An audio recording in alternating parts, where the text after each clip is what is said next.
ఇలాంటి పరిస్థితుల మధ్య చూస్తా కన్ను మూసుకొని కన్ను తెరిచేసరికి ఇక సగం టర్మ్ అయిపోయింది. 5 ఏళ్ల కాలంలో సగం టర్మ్ అయిపోయింది. ఇక మిగిలినది మరో సగం టర్మే. ఈ సగం టర్మ్లో కూడా ఇంకొక సంవత్సరం దాటితే రేపు సంవత్సరం చివరిలోకి వచ్చేసరికి నా పాదయాత్ర కూడా స్టార్ట్ అవుతుంది.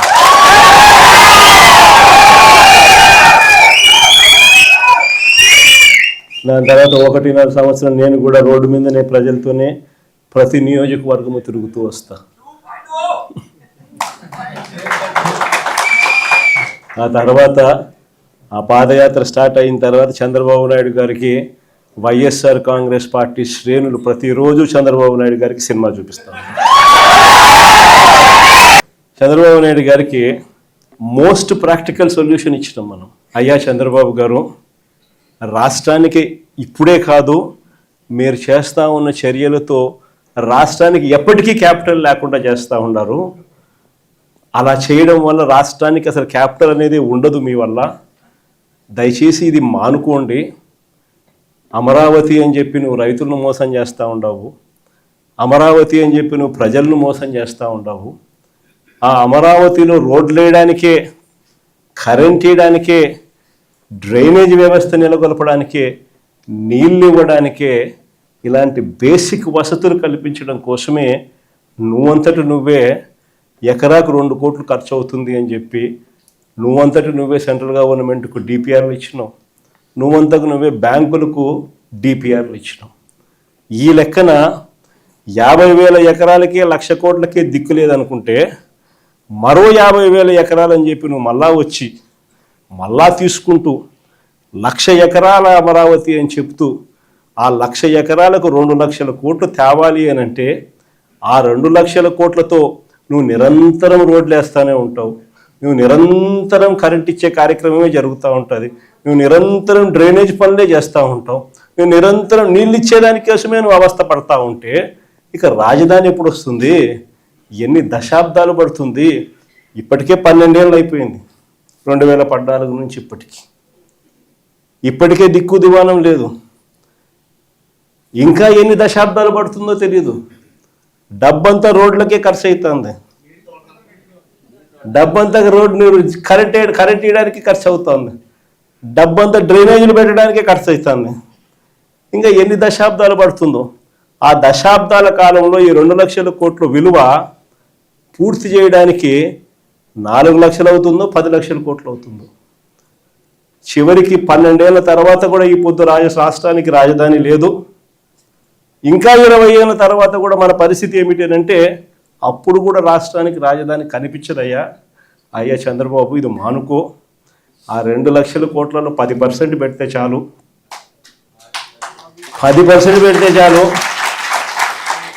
మేము ఇంతకుముందు మంచి ఆలోచన చెప్పినా నేను నీకు. ఇంతకుముందు ప్లాన్ ఏ కింద రాష్ట్రంలో అన్నిటికన్నా పెద్ద సిటీ విశాఖపట్నం, దాంట్లో పెడితే అసలు ఎటువంటి ఖర్చు అవసరం లేదు. కర్నూలులో న్యాయ రాజధాని కింద అప్పట్లో కర్నూలుకు మనం మాట ఇచ్చినాము, అది నెరవేరుస్తూ అక్కడ న్యాయ రాజధాని పెడుతూ ఇక్కడే అమరావతిలో లెజిస్లేటివ్ శాసన రాజధానిని కూడా తీసుకొస్తే బాగుంటుందయ్యా అని చెప్తే నానా యాగి చేసి రాజకీయాలు చేసి అది వద్దు అన్నారు. సరే పోనీ, అది వద్దు. పోనీ ఈ ప్రాంతంలో అయినా కానీ నువ్వు చేసే పనికి అసలు రాజధాని లేకుండా పోతుందయ్యా. ఆ పని చేయకుండా కనీసం ఇక్కడైనా ఆలోచన చేయి. మచిలీపట్నంలో నువ్వు కాదయ్యా పోర్టు కట్టింది, మేము కట్టాం.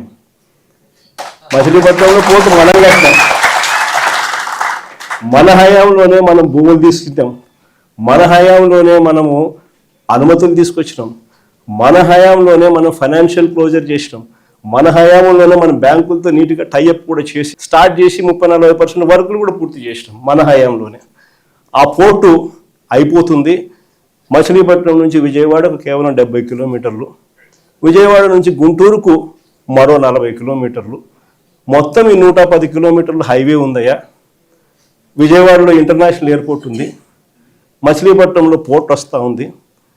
ఈ హైవేకి అటు ఇటుగా ఎక్కడ నువ్వు కట్టే ఆ బిల్డింగులు ఇక్కడ కడితే దీన్నే మచిలీపట్నంలో నుంచి మా, విజయవాడలో నుంచి విఐ, గుంటూరులో నుంచి గన్ను, మావిగన్ అని చెప్పి ఈ 110 కిలోమీటర్లు ఈ ఎకనామిక్ కారిడార్ కింద, క్యాపిటల్ కారిడార్ కింద డిక్లేర్ చేసి ఆ కట్టే బిల్డింగ్లు ఆడ కట్టుకోకుండా ఇక్కడ కట్టయ్యా 2 లక్షల కోట్లలో నువ్వు పెట్టే అమౌంట్లో 10% ఇక్కడ పెడితే చాలయ్యా, ఆ రోడ్ల కనెక్టివిటీని కొంచెం ఇంప్రూవ్ చేస్తే చాలు, బ్రహ్మాండమైన రాజధాని ఇక్కడే తయారవుతుంది. డే 1 నుంచే రాజధాని వస్తుంది, ఒక గ్రోత్ ఇంజిన్ తయారవుతుంది. కనీసం 20 ఏళ్ళ తర్వాత అయినా మన పిల్లలు ఉద్యోగాల కోసం ఎక్కడికెక్కడికో పోవాల్సిన అవసరం లేకుండా మా మావిగంలోనే ఉద్యోగాలు దొరుకుతాయ్యా అని చెప్పి అని చిలకకి చెప్పినట్టు చెప్పినా